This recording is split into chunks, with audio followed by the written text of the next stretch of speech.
주름도 좋아지겠고 뭐 보습 효과도 보겠고 뭐 여러 가지 기대를 하셨겠죠. 근데 결과적으로는 부작용이 심하게 나타나신 거예요. 사실 바세린은 죄가 없어요. 바세린 성분 자체가 나쁜 건 아닙니다. 바세린을 바르시고 싶으신데 뭔가 좀 부담이 된다 그러신 경우에는 보습제하고 바세린을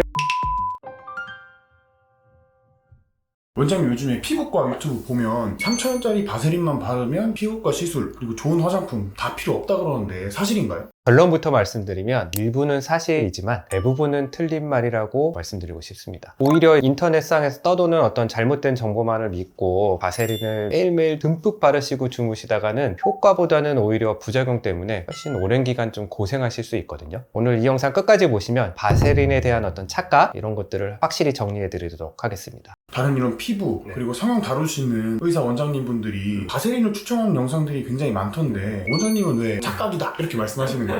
저는 피부 질환 클리닉도 같이 하고 있는데요. 요즘에 굉장히 많이 늘어난 게 인터넷상 또는 SNS상의 어떤 잘못된 정보를 맹신하고 그거 그대로 따라 하셨다가 오시는 분들이 꽤 많거든요. 바세린에 대한 것도 꽤 많습니다. 주름도 좋아지게 하고 보습도 좋게 하고 탄력도 생기게 하고 만능 영양크림인 것처럼 생각하시고 맹신하시는 분들이 계시는데 정말 두껍게 바르고 매일 밤 주무셨다가 모낭염 같은 것들이 발생해가지고 피부 질환 클리닉에 오시는 분들이 많거든요. 사실에 기반한 정보를 전달해 드리고 싶어서 오늘 바세린에 대한 영상을 좀 잡아보도록 했습니다. 진료실에 바세린을 바르고 부작용으로 오시는 분들이 실제로 많이 있나요?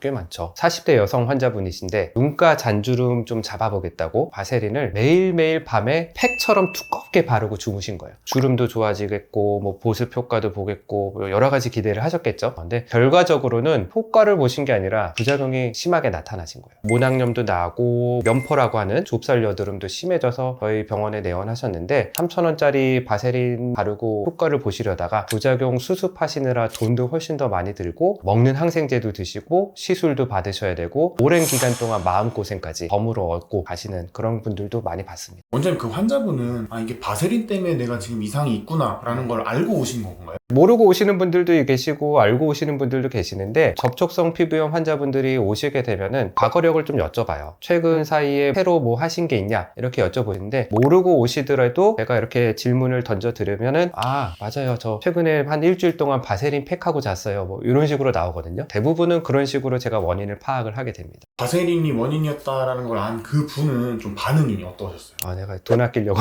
이거 했는데 가성비 아이템이라고 이거 했는데 이게 뭐냐, 돈 아끼려다 오히려 더 큰 돈 쓰게 됐다, 이런 말씀들 많이 하시죠. 원장님, 바세린에 대한 내용들이 굉장히 많던데 이 바세린 정확히 뭔가요? 바세린은 페트롤라툼이라는 성분이 있거든요. 석유에서 추출한 오일 성분이에요.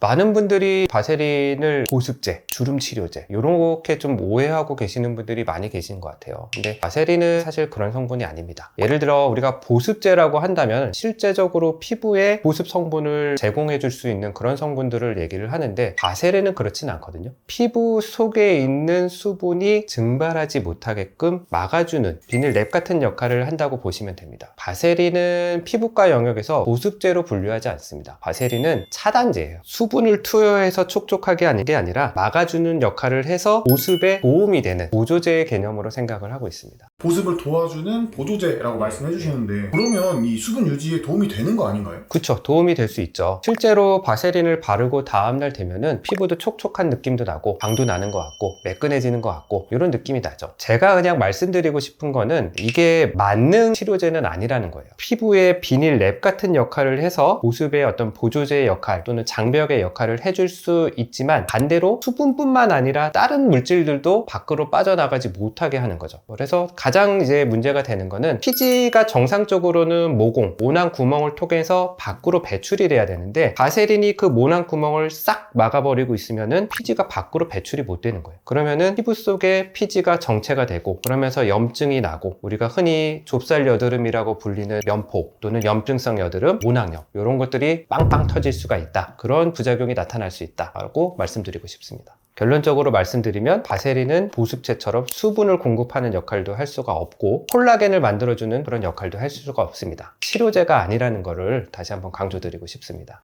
원장님, 그러면 바세린은 아예 안 써야 되는 건가요? 피부 타입을 잘 파악을 하고 사용을 하시라고 말씀드리고 싶습니다. 극건성인 피부이거나 아토피성 피부, 피부 장벽이 많이 손상된 분이시라면 바세린이 도움이 됩니다. 보습제를 먼저 발라주시고 그 위에 바세린을 얇게 펴서 바르시는 걸 추천을 드리는데, 바세린이 보습제 성분이 오래 남을 수 있게 막아주는 장벽 역할을 해주기 때문에 보습제의 효과가 배가 될 수가 있습니다. 하지만 반대로 내 피부가 여드름도 많이 나고 트러블도 잘 생기는 지성 피부의 스타일이라면 바세린 사용은 오히려 트러블이나 또는 여드름을 더 악화시킬 수가 있기 때문에 사용하시는 것을 저는 권해드리지 않습니다. 그리고 SNS 상에서 떠도는 것처럼 팩처럼 두껍게 바르시고 장시간 누워서 주무시는 거, 이거는 정말 권해드리고 싶지 않습니다. SNS는 이 바세린을 두껍게 바르는 걸 추천하시는데 이거는 왜 하지 말라고 하시는 거예요? 바세린이 모낭 구멍, 모공을 완전히 밀폐시켜 버릴 수 있거든요. 그렇게 되면은 노폐물이라든지 피지라든지 이런 것들이 밖으로 정상적으로 배출될 수가 없기 때문에 두껍게 바르시는 거는 별로 권해드리고 싶지 않습니다. 바세린을 근데 바르시고 싶으신데 뭔가 좀 부담이 된다 그러신 경우에는 보습제하고 바세린을 10대1, 보습제를 10, 바세린을 1의 비율로 잘 섞어서 얇게 펴서 바르시는 것을 추천을 드립니다. 20대1로 섞어서 바르는 거는 어떤 원리예요? 10대1로 희석해서 바르라는 이유는 모공 구멍을 막을 수 있는 가능성을 낮추기 위해서 그렇게 희석을 해서 바르라고 추천을 드리고 있습니다. 원장님, 근데 바세린은 이 가성비 이런 걸로 좀 많이 유명하잖아요. 원장님은 이 비싼 재생크림이나 피부과 시술 이런 거 하시려고 바세린을 좀 까시는 거 아닙니까? 전혀 아니에요. 전혀 아니에요. 왜냐면 바세린 성분이 나쁘다는 건 아니거든요. 제가 말씀드리고 싶은 거는 바세린을 모든 피부 치료제인 것처럼 맹신하지 말자는 거죠. 필요한 분들은 쓰시고 오히려 발라서 안 좋을 분들은 피하자는 얘기고요. 피부 타입을 잘 파악해서 바세린을 쓰자고 말씀을 드리는 겁니다. 제가 바세린의 어떤 부작용에 대해서 말씀을 계속 드리는 이유는 이거 바르고 잘못돼서 부작용 때문에 오시는 분들이 점점 늘어나고 있어요.